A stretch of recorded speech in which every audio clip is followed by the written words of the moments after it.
হচ্ছে আমার একটা ভুলের জন্য আমাকে এত বড় শাস্তি দেবে? আমি তো তোমাকে কোনো শাস্তি দিইনি। নিজেকে তো কষ্ট দিচ্ছ, সেটা আমার কাছে শাস্তি নয়। রাহুল, বিশ্বাস করো, আমি তোমাকে আঘাত করতে চাইনি। আমার খুব ভয় করছিল, তাই তোমাকে বাধা দিতে গিয়েছিলাম। I am sorry.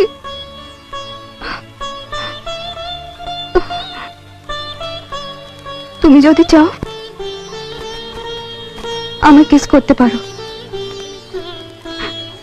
তুমি যা বলবে আমি তাই শুনবো। শুধু নিজেকে এভাবে কষ্ট দিও না। না পূজা, তোমার কোনো ভুল নেই।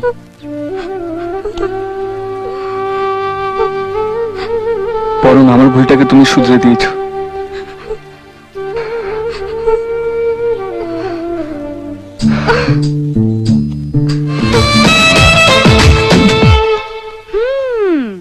মাকে বলছি পূজাকে পার্মানেন্টলি এ বাড়িতে রাখার ব্যবস্থা করতে। ওকে ওকে।